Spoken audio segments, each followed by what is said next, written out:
ये वही अखिलेश जी जिन्होंने आतंकवादियों के लिए कोर्ट तक में गुहार लगाया था, उनको छुड़वाने की सारी प्रक्रिया पूरी की थी। ये तो शुक्र है कोर्ट का उत्तर प्रदेश में कि न्याय प्रक्रिया ने उस पर रोक लगाई और आज समझ में आता है कि आखिरकार पाकिस्तान को अपना असली दुश्मन अखिलेश यादव क्यों नहीं।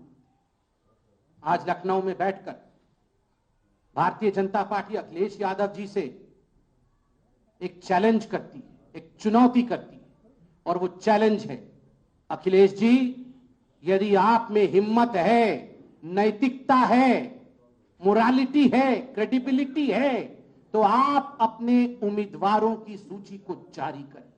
कौन कहां से लड़ रहा है, इस सूची को जारी करें।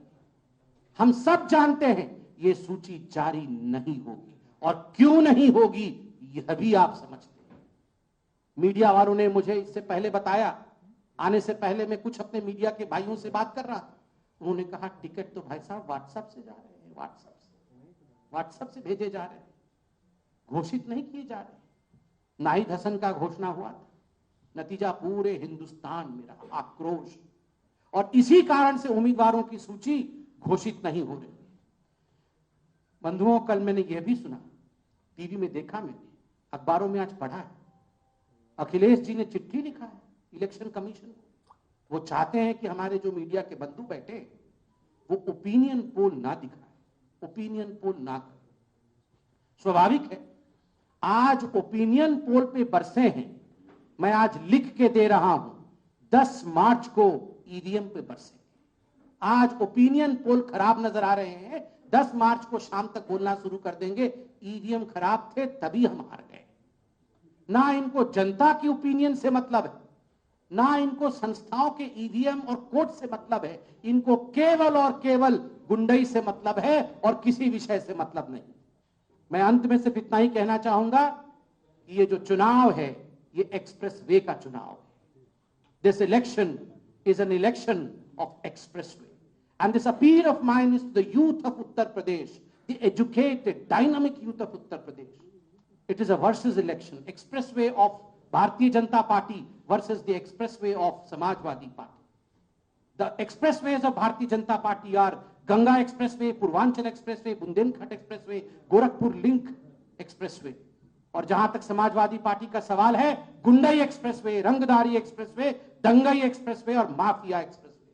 चुनना आपको है गंगा एक्सप्रेसवे और गुंडई एक्सप्रेसवे के बीच में, चुनना आपको है पूर्वांचल एक्सप्रेसवे और रंगदारी एक्सप्रेसवे के बीच में, चुनना आपको है बुंदेलखंड एक्सप्रेसवे और दंगाई एक्सप्रेसवे के बीच में, चुनना आपको है गोरखपुर लिंकवे और माफिया एक्सप्रेसवे के बीच में। और उत्तर प्रदेश की 25 करोड़ जनता बुद्धिमान है, ज्ञानवान है, विद्वान है, चुनेगी तो वो ज्ञान को ही, चुनेगी तो वो विकास को।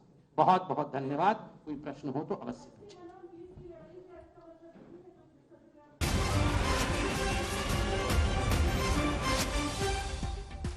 संबित पात्रा को आप सुन रहे थे, सीधे सीधे अखिलेश यादव पर वार करते हुए, समाजवादी पार्टी पर वार करते हुए कि गुंडई एक्सप्रेसवे आपको चुनना है या फिर गंगा एक्सप्रेसवे चुनना है। उन्होंने साफ तौर पर कहा कि ये जो चुनाव है ये एक्सप्रेसवे का चुनाव है। एक तरफ गंगा एक्सप्रेसवे है, दूसरी तरफ गुंडई एक्सप्रेसवे है। आपको चुनना है कि आप क्या चाहते हैं। साथ ही साथ उन्होंने कहा कि जो पाक से प्यार करता है उसके बारे में क्या कहे। पाक पर अपने बयान पर अखिलेश माफी मांगे।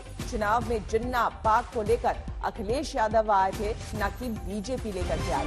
तो सीधे सीधे अखिलेश यादव और समाजवादी पार्टी पर तंज कसते हुए, निशाना साधते हुए संबित पात्रा जैसे जैसे चुनाव नजदीक आते जा रहे हैं वैसे वैसे चुनावी और जुबानी जंग जो है वो तीखे और तेज होते जा रहे हैं। एक दूसरे पर आरोप प्रत्यारोप का दौर जो है वो लगातार लंबे समय से जारी है। और इस बीच एक बार फिर से जिन्ना भी निकला, वो तरफ से जिन्ना का जिन्न भी निकला है, पाकिस्तान राग भी निकला है और बीजेपी इसे छोड़ने को कतई तैयार नहीं।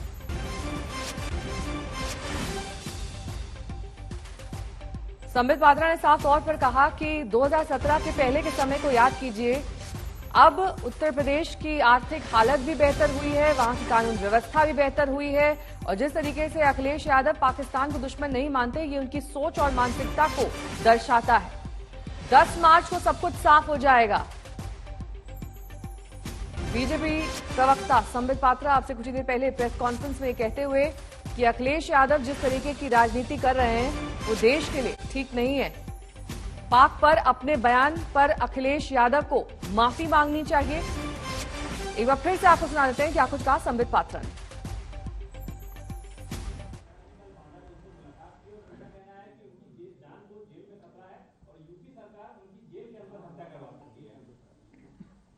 देखिए, यूपी सरकार एक संवैधानिक सरकार है, वो संविधान में विश्वास करती है। इस प्रकार के लांछन तो लगाए जाते हैं उन लोगों से जिनको पता है कि उनकी वास्तविकता क्या है, मगर ये जो डर का वातावरण है माफिया के अंदर, डॉन्स के अंदर, जो माफिया और डॉन पहले उत्तर प्रदेश को अपना बपौती मानते थे, कुछ मुझे लगता है ये डर कि अगर हम लोगों के ऊपर हमला करेंगे, आक्रमण करेंगे, ये डर ठीक है, किंतु ये लांछन ठीक नहीं। उत्तर प्रदेश की सरकार कानून व्यवस्था में विश्वास रखती है, सभी के जान का हिफाजत करती है। मैं तो इतना कहना चाहूंगा और बिल्कुल स्पष्ट कहूंगा, चाहे अखिलेश जी बुरा माने, जिन्ना से जो करे प्यार वो पाकिस्तान से कैसे करे इनकार। जिन्ना से जो करे प्यार वो पाकिस्तान से कैसे करे इनकार। आपने देखा है जिन्ना जिन्ना जिन्ना जिन्ना का रट लगाते हुए इस चुनाव में अखिलेश यादव उतरे थे और आज जिन्ना से एक पायदान ऊपर पाकिस्तान तक वो पहुंच गए। मीडिया के बंधु, मैं आपसे हाथ जोड़कर एक निवेदन करता हूं, क्योंकि आप लोग हमसे सवाल पूछते हैं और पूछना भी चाहिए। आप चतुर्थ स्तंभ हैं। आप कहते हैं कि जब चुनाव होता है तो भारतीय जनता पार्टी पाकिस्तान को खींचकर लाती है। हम नहीं लाते, हम नहीं लाते हैं। आज सुबह का आप देख लीजिए संदेश, योगी आदित्यनाथ जी का क्या संदेश है।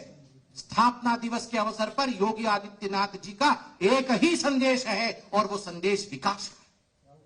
किस प्रकार अर्थनीति आगे बढ़ी है उसका है। और आज स्थापना दिवस के अवसर पर एक ही संदेश अखिलेश यादव जी का है, जो अखबार की सुर्खियां बन के छपी है कि पाकिस्तान भारत का दुश्मन नहीं है। पाकिस्तान को लेकर कौन आया? पाकिस्तान को लेकर अखिलेश आया।